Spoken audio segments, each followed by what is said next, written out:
I was being taught how to taste for European flavours. You know, the tarragon sauce is like this, and this is what the tarragon is, and this is how it should come through.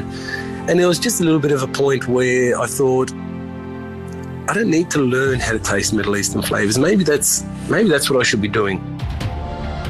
This is the Deep in the Weeds podcast. I'm Anthony Huckstep. Australia, thanks to migration patterns, has had a wonderful connection with Lebanon. In the last 30 years, the colour, vibrancy and fragrant cuisine of Lebanon has helped shape the culinary landscape here in Australia. There are some that have carved a path for Lebanese cuisine and shed new light on its beauty. Joseph Abboud is the owner and chef of Rumi in Brunswick East, Melbourne. Joseph, how are you? Good. Great to be chatting with you. I'm a bit of a fan, Huck. I used to read your column in food service. You know, cheap ass that I am, used to get the free magazine quite happily and read your column and Tony Eldred's column side by side, and I'm quite flattered to be chatting now. Well, I'm flattered that you remember those days. It's you brought up a lot of memories for myself then. And the interesting thing is that you've had your restaurant for around 16 years now. It's a long time for a restaurant. Well, what's it been like having a venue like that for such a long period of time? Next week is Queen's birthday is 16 years. It's a journey, that's for sure. There's, you know, you're in it. It's a marriage ultimately, and there's the ups and the downs, and it can be a struggle and it can be a joy, and it's been all of those things. And you know, I spoke to Danny Valent about a year ago, and was in a very different headspace on the Dirty Linen podcast, and you know, it's probably a reflection of what it is like to be in a long-term restaurant.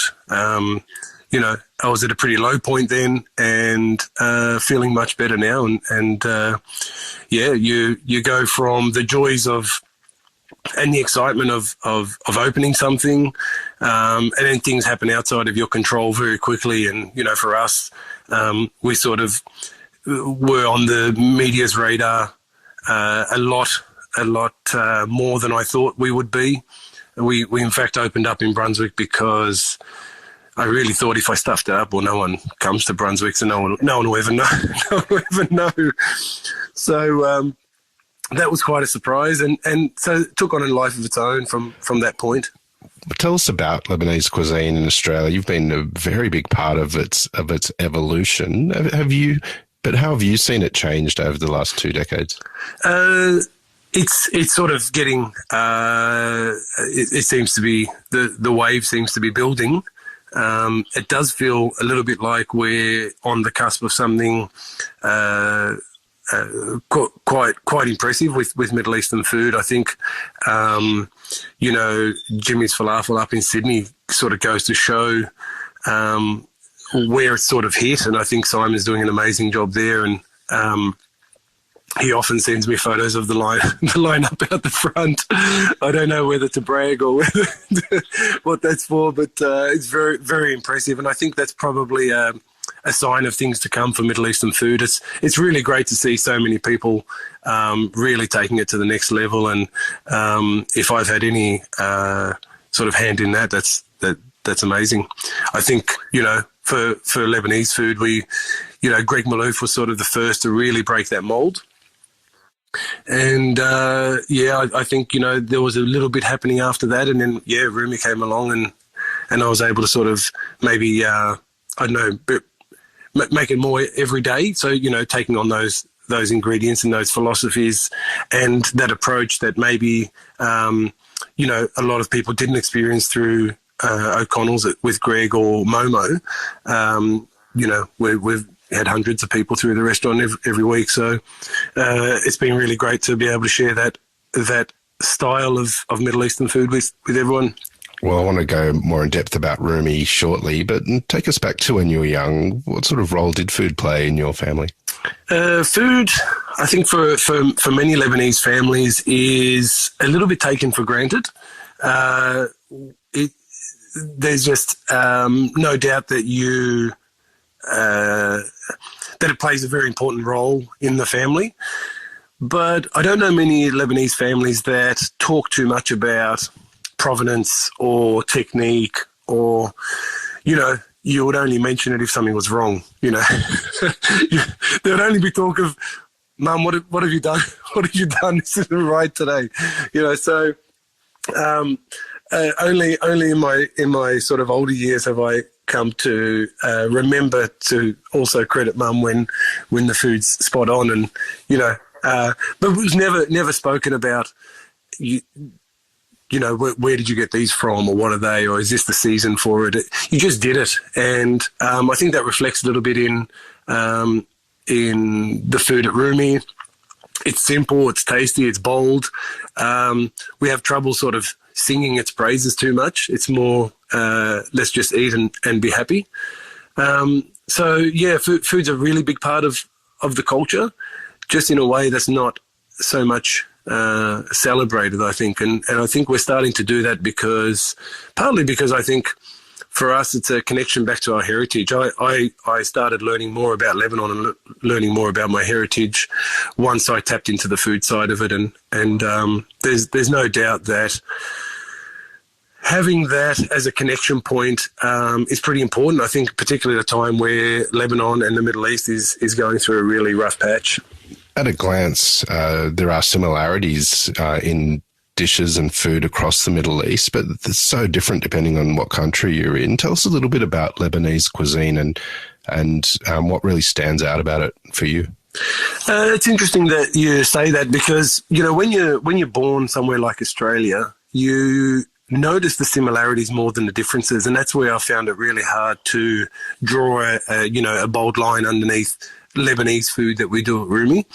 You know, if you've only lived in Lebanon, you only eat Lebanese food, trying food from outside of Lebanon, you very, very quickly see the differences. Whereas when you're sort of Australian Lebanese and you're looking at the food, you see the similarities, and it's like, the spices may be slightly different, or the technique may be slightly different. But when you're looking at, you know, cooking on charcoal as such a big part of the cuisine, it's so prominent in all across the Middle East. And I suppose, you know, the spread of Islam and, you know, the sort of golden age of the Islamic period was able to bring that region to share similarities, and then the Ottoman Empire, you know, was an empire that sort of, you know, it diluted and spread and took and gave, and it wasn't I'm not sure what the word is, you know, say with Hellenic culture that sort of imposed as it spread, you know, people became Hellenic rather than, you know, so those regions didn't become Ottoman. The Ottomans took from them and gave back to them, and, you know, not to glorify, you know, what was going on, but so Lebanese food for me, hard one to answer that one. I think the freshness of it is a big standout, and the use of vegetables is something that we've sort of embraced at Rumi since day one, and just being able to cook vegetables in a different way that weren't just a side to a main. They were, you know, dishes in their own right. Well, it's an interesting point, and it's something I wanted to raise with you, because there's the notion of a plant-based diet or vegetarianism or veganism, you know, is seen so differently to even just a decade ago in Australia, and yet cuisines like Lebanese, it's just common practice to eat such an array of vegetable dishes. Tell us a little bit about some of those sort of real hero Lebanese vegetarian dishes and why vegetables are so important to the cuisine. Well, for me, the vegetables played the biggest part during Lent. So the Lebanese Christians, you know, observe Lent, and during Lent they don't eat meat and dairy products. So every Lent is basically, you know, dish after dish of vegetables. So it really was quite easy for us to to put those on the menu at Rumi, or use them as an example. Say slow cooked green beans. We're part of a summer fattoush. So two dishes that aren't normally combined together. But the use of the slow cooked beans in a fattoush was just easy. I didn't have to come up with a dish first and then merge it with a different dish. There were two dishes that existed and went together so well. So. I think one of the dishes that's been on at Rumi for a very long time, there's two key things in vegetable cooking in Middle Eastern food that I love. One is eggplant always has to be cooked out. It is never slightly just on. It's cooked a lot, and it goes beautiful and soft and creamy. And there's a dish at Rumi, which is one of very few recipes that came directly from Mum, and it's onions, garlic, green peppers, tomato as a sort of saucy base, and then you fry eggplant separately in big chunks, or cut it in half, and then you cook that in the sauce. And it has to be cooked and soft. And one of the challenges is to make these things look beautiful to a regular restaurant, right? Where you're cooking it until it shits itself. That's really what you want, right? Because that's the point where it turns, So it's like, how do I keep this thing looking beautiful? But it needs to break down, because that's the point where it just goes creamy and soft. And then the other thing is frying vegetables until they're dark brown. So another dish at Rumi is the cauliflower, which has got a bit of a cult following. And, I remember coming from sort of European training and starting Rumi, and, mind you, there's sort of none of this, other than MoMA, I think Mecca Bar was around. You couldn't really go somewhere and learn these. So we were learning on the job, right? We were, learning how to use charcoal. We were learning what these dishes would come out like. And one of them was the fried cauliflower, which was inspired by Rita McCarley at Ludra at the time. And, a lot of the listeners may not sort of realise that at that point, 16, 17 years ago, nobody just served cauliflower. Like, you just didn't, you got cauliflower Mornay, but that had gone out of fashion by then. And it was sort of the end of it, right? Otherwise, there'd be these little white boiled things as part of a medley of vegetables that came with your steak. It was... or it was a puree. So then purees were the other things that, became popular to do with cauliflower. But Rita came along and served cauliflower on a plate, and I was just like completely blown away. It's like, wow, how can you do that? And, it was her grandmother's recipe, and it was battered and fried. And I'm like, hey, Mum does fried cauliflower. So when we opened Rumi, we did this fried cauliflower, but, it was, fried in their golden brown, typical European training, and you're looking at it and you're tasting it. It's like, this just doesn't taste right. And it's like, leave it in there, darker, almost burnt, and we still have to this day, people say, oh, the cauliflower's burnt. And I say, look, it's not burnt. I can understand if you don't want it, but this is the way it's supposed to be. And that bittersweet flavour that comes from cooking vegetables really dark like that, whether they be zucchini, whether they be eggplant or cauliflower, it's a real wonderful, wonderful flavour, I think. What lured you to a career as a chef? It was more appealing than school. So I lied to my parents and told them I had an apprenticeship, but I just went to wash dishes. I had no intention of being a chef. I just wanted to get the hell out of school, and a friend became a chef. Or he took on an apprenticeship, and he said, hey, come, we're looking for apprentices. And, that's a long story, which we probably won't go into now, but I sort of got the bug from there, and it was just such an exciting place to be. I think that, that's what got me going to begin with. And I was a very plain eater, and the chef had gone next door and got some sushi and offered it to my friend who was the official apprentice. And my friend said, oh, no, thanks, I don't want any of that. And the chef went off at him. How can you be a chef if you're not going to be able to try food? And so he turned to me and said, do you want some? And I shit myself. I was like, oh, no, I can't say no after that tirade. So I put some raw sea urchin in my mouth, and really it was so delicious, and I just couldn't believe that this was a whole new world. And really that's the sort of turning point for me and how I ate, and, but I had no idea. And We didn't go to restaurants as a kid. We didn't have, much food outside of Lebanese food. My parents owned a fish and chip shop, so we, lots of fish and chips and, dim sims and all the rest. And, the chef sent me to cool room to get an avocado, and I had no idea what an avocado was. And I could just only think of an armadillo, and I'm like, it's sort of, what? I'm thinking, I see this thing that resembles somewhat an armadillo. It must be this thing. So, it's been quite a journey, like I said. But, so I fell in love with food from there and just went from one place to another trying to get a job. It was pretty hard back then in the 90s to get a job, any job, let alone a cooking apprenticeship. So, and the rest is history, as they say. What were the really important sort of venues or people that you worked with as you were building your career? There was a chef, an Italian chef who I worked with called Naz Cugliari, who it was the first time I worked with anyone that just had who just had that little bit extra care in the food that he did.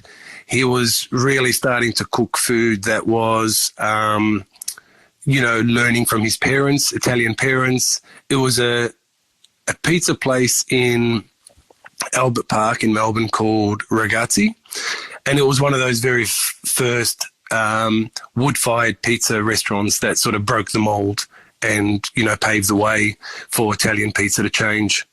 Naz was doing food called what he called casalinga, so home style food, and it just, the fact that you could take more care in the food, the fact that it could be inspired by your family and it was so tasty, was pretty important to me. And then I had dinner one time at Jacques Raymond, and I had no idea that food could be like that. And that was it. I asked them to do a trial there, and I trialed a few times, and that was unsuccessful. And then, again, not knowing anything about that part of the industry, asked a couple of friends, and, eventually they said, you got to go to a place called SSS. That's sort of where it's at. And I'm like, I have no idea what this place is, but I'll go there. And knocked on the door, and Donovan answered, and anyone that knows Donovan Cook, he's when he answered the door, and he was pretty rough in his response, and it was, what do you want? And I was like, oh, well, I want to work here. And he said, well, there's no jobs. Come back in January. It was a few months later or whatever. So I came back in January and knocked on the door again, and he answered, which was surprising. And, he's just like, he seemed even less impressed this time.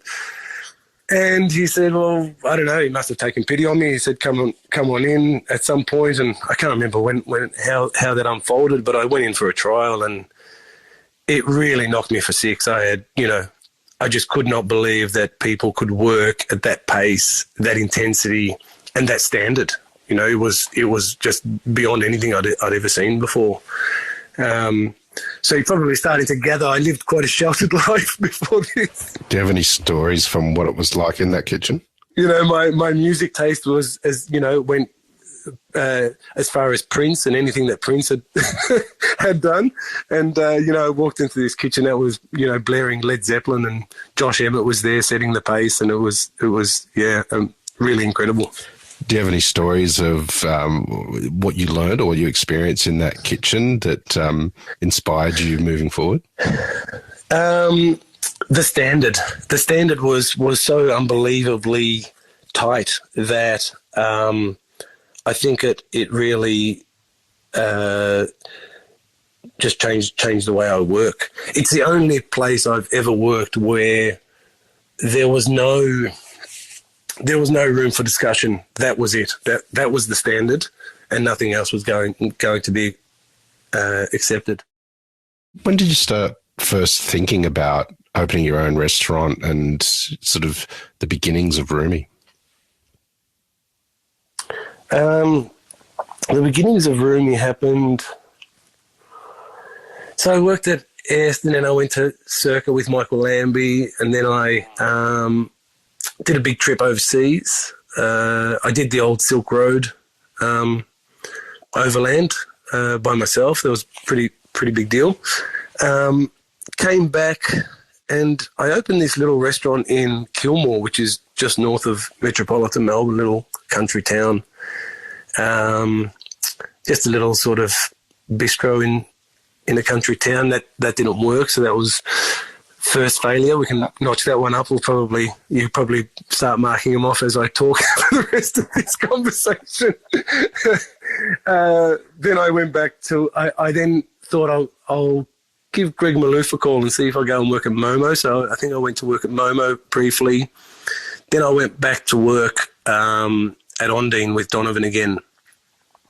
And when that closed, it was a bit of a crossroads. And at that point, I was being taught how to taste for European flavours. You know, the tarragon sauce is like this, and this is what the tarragon is, and this is how it should come through. And there was just a little bit of a point where I thought, I don't need to learn how to taste Middle Eastern flavours. Maybe that's what I should be doing. Because the idea of chasing that pinnacle of what was considered, you know, best food in Australia or the world, it lost its shine at that point. I wasn't prepared to move away from family. That wasn't something that I ever wanted to do. And I think being son of migrants, I think business was too high on the agenda to be chasing fine dining accolades. And so I remember I made tabbouleh for the first time, I think for a staff meal, and I'd never made tabbouleh before because, you know, mum never, you know, passed on any tradition or anything like that in any formal sense. And it was delicious. It looked right. It tasted great.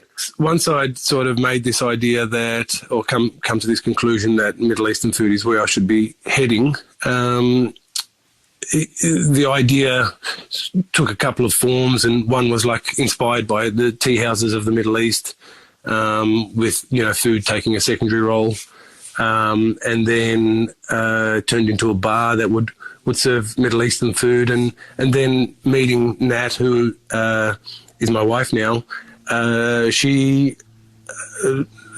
did, and as she still does, gives me the confidence, or gave me the confidence to go to that next step. And she backed me, and she was happy to work the floor for me at the time, and that really just gave me the confidence to go to that next level, and thought about opening a restaurant. Those early years, were there challenges and successes that you can tell us about of trying to introduce and raise the level and awareness of Lebanese cuisine? Oh, absolutely. You know, even the idea of food being shared at the table was really foreign to the dining public. And you'd have to basically, you know, have a preamble for every table to explain you don't order your own food. It's shared. You know, we got to the point of sometimes saying, you know, it's like when you go to a Chinese restaurant and you order a whole lot of dishes and they come to the middle of the table, and, you know, so this was very foreign. You know, we had one particular customer early, which was, I don't know why it stuck out in my head so much, but they insisted on ordering their own dishes, and we explained to them that the dishes are incomplete in that format.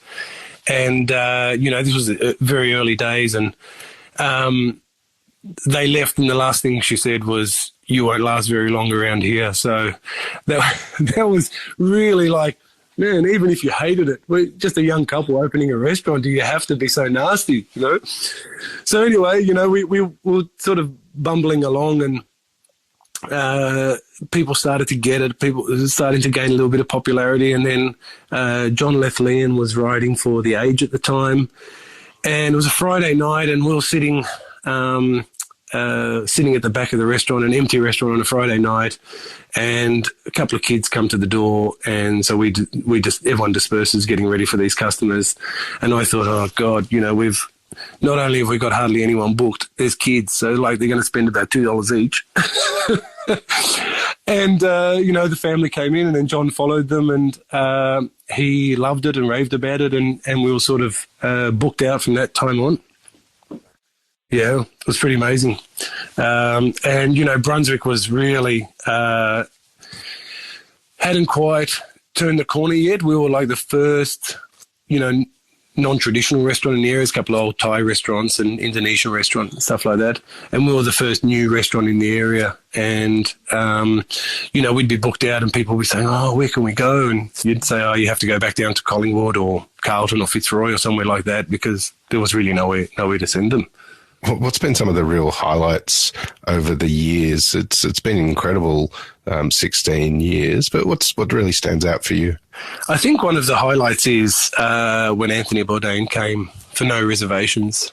That was, things like that kept happening to us that we just could not believe what was going on. And having Anthony in there and not only having him as a guest, to be able to, that was the end of his shooting, and to be able to sit down at the end of the night and have a chat to him. And actually, incidentally, at the time was Matt Preston had come in with him, and so, oh, Matt, what have you been doing? He said, oh, we've started shooting this ridiculous show called MasterChef. I don't even know where this thing is going to go. And he gave me a couple of examples of why he thought it was ridiculous. And, we saw what happened there. So that was definitely one of the highlights. And really just being able to share a different point of Lebanese and Middle Eastern culture it's an honour really to be able to do that stuff. And we've had I imported at one point Lebanese beer and wine. There was a craft beer called 961 out of Lebanon that we were able to get into 10 out of the top 100 gourmet traveller restaurants around Australia, and to be able to serve that and to serve Lebanese wine and to tell people about another story of Lebanese culture as opposed to whatever's fed through the media as a one-sided story.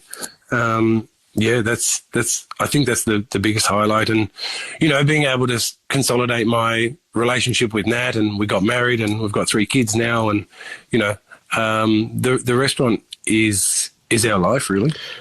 Has Rumi changed much since the original idea and what you opened with to what we see today?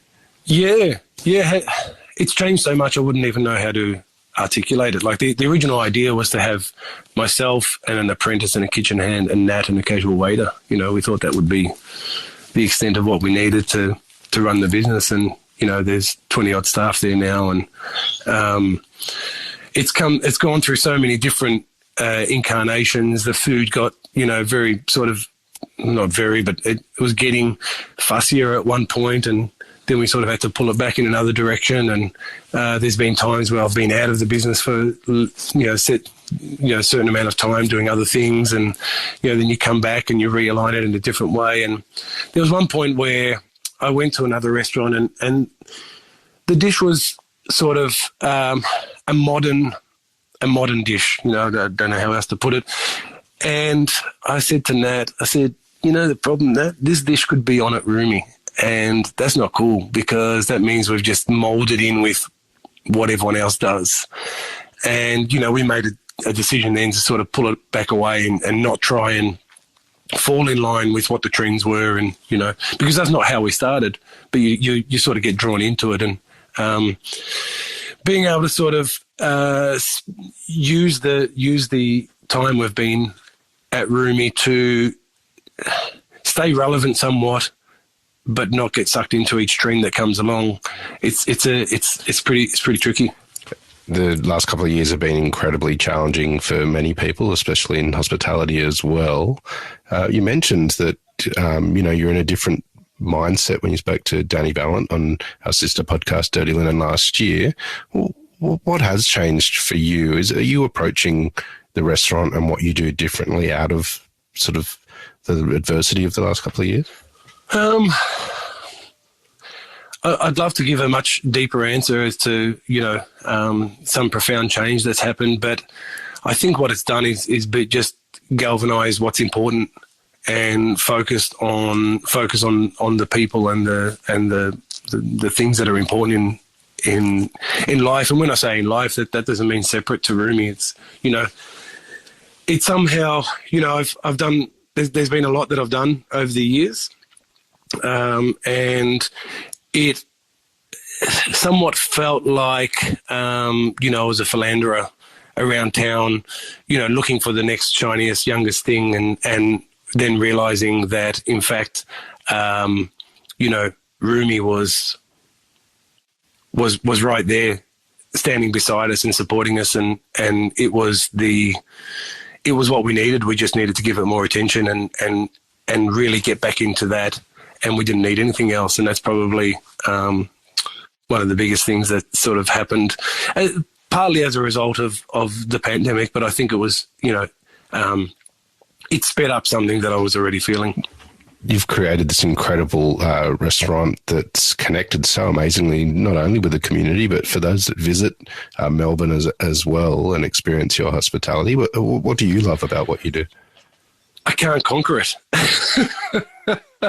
So it's a never-ending project. It's always changing. It's that's probably, I think, if I was to do some soul searching, why you go looking for so many other things when rather than doing the one thing the best you can and establishing that in the best way it can be. So getting back to Rumi and really getting the best out of what that restaurant can be and what that restaurant means to me and my family and to the staff. And I think what is most, the industry's changed a lot since we opened. I think staff's engagement with restaurants now, it's taken a long time to accept that it's just not the way it was when we grew up, and people don't just have their job in their life, they have other things in their life. And, that's brought a whole new challenge to the way you run your business and the way you see your staff. And, in the early days, if people didn't cut themselves open for you, you just felt like they were like so, they were just out to get you. It's a real steep learning curve. And, now you understand that people have mental health issues, people have health issues, people go through rough times, and you're not the center of the universe to them, and that's been an adjustment. And so you change the restaurant accordingly, and you change the approach accordingly, and it's a never-ending learning. Well, Joseph, it's been an absolute honour to have you on Deep in the Weeds to hear your story. Please keep in touch. We'll definitely have to catch up again soon. Oh, that'd be great. Thanks for letting me share it. This is the Deep in the Weeds podcast. I'm Anthony Huckstep. Stay tuned as we take a deep dive into the lives of the incredible people who ply their trade in the food and hospitality sector. Special thanks to executive producer Rob Locke for making this all happen. Follow us on Instagram at Deep in the Weeds Podcast, or email us at podcast@deepintheweeds.com.au. Stay safe and be well.